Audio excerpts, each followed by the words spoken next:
بسم اللہ الرحمن الرحیم۔ محترم سامعین کرام، السلام علیکم ورحمۃ اللہ۔ ابن بابویہ نے وہب ابن منبع سے روایت کی ہے کہ ایک روز ابلیس ملعون بنی اسرائیل کے جلسے میں گھومتا اور حضرت مریم کو برا بھلا کہتا تھا اور حضرت زکریا کے ساتھ آپ کو متہم کرتا تھا۔ آخر بنی اسرائیل حضرت زکریا کی جانب سے بدگمان ہو گئے اور آپ کے قتل کے در پہ ہو گئے۔ حضرت زکریا ان کے پاس سے بھاگے اور ایک درخت کے پاس پہنچے۔ وہ درخت حضرت کے واسطے پھٹ گیا اور حضرت زکریا اس کے اندر داخل ہو گئے۔ پھر اس درخت کے شگاف باہم مل گئے اور وہ بدستور سالم درخت ہو گیا اور حضرت ان کی نظر سے غائب ہو گئے۔ ابلیس بنی اسرائیل کے ناعاقبت اندیشوں کو لے کر آیا اور درخت کے نیچے سے ہاتھ ڈال کر اوپر تک دیکھا اور حضرت کے دل کا مقام معلوم کر کے ان کو درخت اسی مقام سے چیر ڈالنے کا حکم دیا۔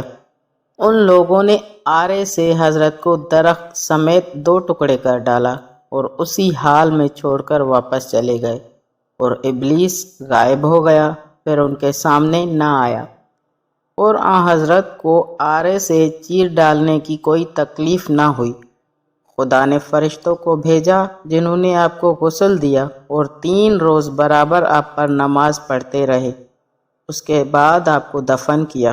اور پیغمبران خدا کے لیے یوں ہی ہوا کرتا ہے، ان کے جسم اقدس متغیر نہیں ہوتے، تبدیل نہیں ہوتے اور زمین کے اندر سڑتے گلتے بھی نہیں، اور دفن سے پہلے 3 روز تک ان کی نماز جنازہ انسان اور فرشتے پڑھتے ہیں۔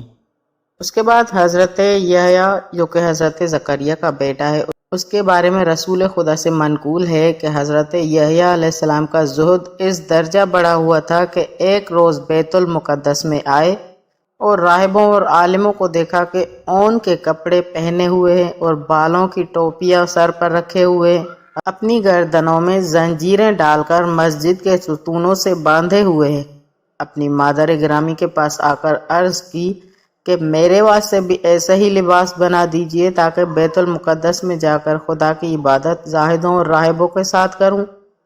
ان کی ماں نے بالوں کا پیراہن اور بالوں کی ٹوپی بن کر تیار کر دی۔ حضرت پہن کر بیت المقدس میں عبادت کرنے والوں کے ساتھ عبادت میں مشغول ہو گئے، یہاں تک کہ اس بالوں کے موٹے پیراہن نے آپ کے جسم اقدس کو گھلا دیا۔ ایک روز حضرت نے اپنے بدن کی طرف نگاہ کی، دیکھا کہ جسم بہت لاغر و کمزور ہو گیا ہے، تو گریہ کیا۔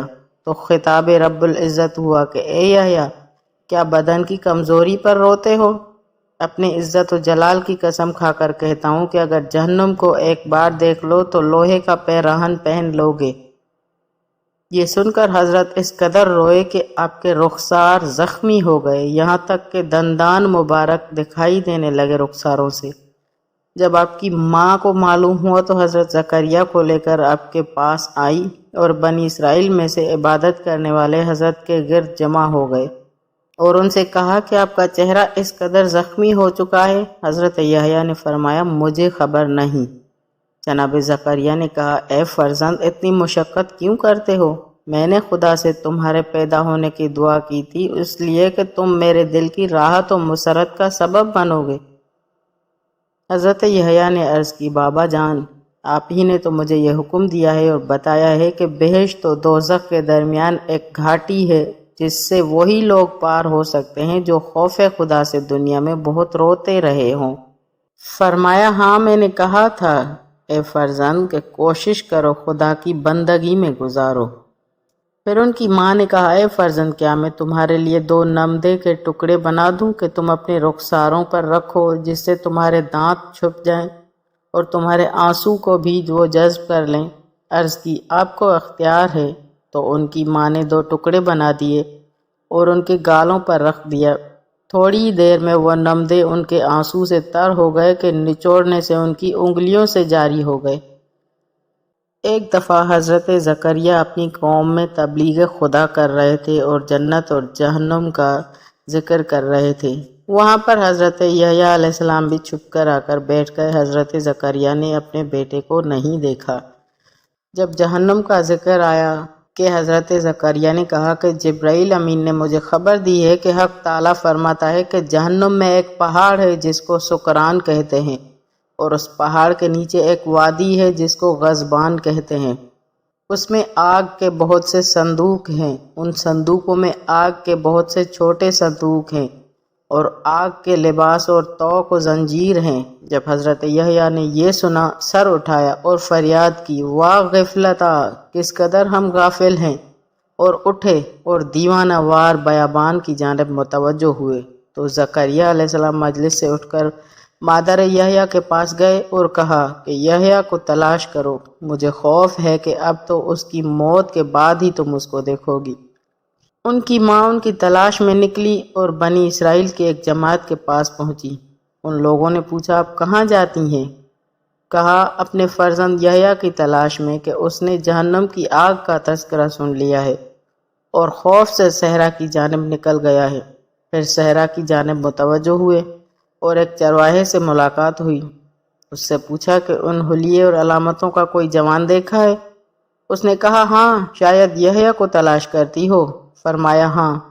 اس نے کہا، اس وقت فلاں قبے میں ہم نے دیکھا ہے کہ ان کا تمام جسم آنسوؤں میں ڈوبا ہوا ہے، سر آسمان کی جانب اٹھا کر کہتے تھے کہ معبود تیری عزت و جلال کی قسم، ٹھنڈا پانی نہ پیوں گا جب تک اپنی قدر و منزلت اور اپنا مقام تیرے نزدیک نہ دیکھ لوں گا۔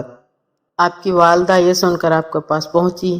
جب ان کی نگاہ ماں پر پڑی اور وہ ان کے نزدیک گئیں، ان کا سر اپنے سینے سے لگا لیا اور ان کو خدا کی قسم دی کہ گھر چلو۔ غرض وہ اپنے ساتھ یحییٰ علیہ السلام کو گھر لائیں اور کہا، اے فرزند، ان موٹے بالوں کے لباس کو اتار دو اور اونی کپڑے پہن لو کہ یہ نرم ہیں۔ یحییٰ علیہ السلام نے بدل لیے کپڑے۔ ماں نے ان کے لیے مسحور پکائی۔ حضرت نے کھایا اور ان کو نیند آ گئی، یہاں تک کہ نماز کا وقت ہو گیا، اور نیند میں یحییٰ علیہ السلام نے آواز سنی کہ اے یحییٰ، کیا میرے گھر سے بہتر کوئی گھر، مجھ سے بہتر کوئی ہمسایہ چاہتے ہو؟ یہ آواز سن کر نیند سے بیدار ہوئے اور کہا، اے میرے معبود، مجھ پر نفرین سے درگزر فرما، تیری عزت کی قسم تیرے بیت المقدس کے سائے کے علاوہ کوئی اور سایہ نہیں چاہتا۔ اور ماں سے کہا، میرے بالوں کے موٹے کپڑے لا دیجئے۔ ان کی ماں نے کپڑے تو دیے مگر حضرت سے لپٹ گئی اور باہر جانے سے روکنے لگی۔ حضرت زکریا نے کہا، اس کو چھوڑ دو، کیونکہ اس کے دل کے پردے کھول دیے گئے ہیں، وہ دنیوی راحت و آرام سے فائدہ نہیں حاصل کر سکتا۔ یحییٰ علیہ السلام اٹھے اور اپنے کپڑے بدلے اور بیت المقدس میں جا کر علماء اور راہبوں کے ساتھ عبادت میں مشغول ہو گئے، یہاں تک کہ شہید ہوئے۔ اور اس طرح سے عبادت کرتے کرتے خوف خدا میں حضرت یحییٰ علیہ السلام اس دنیا سے رخصت ہو گئے۔ والسلام۔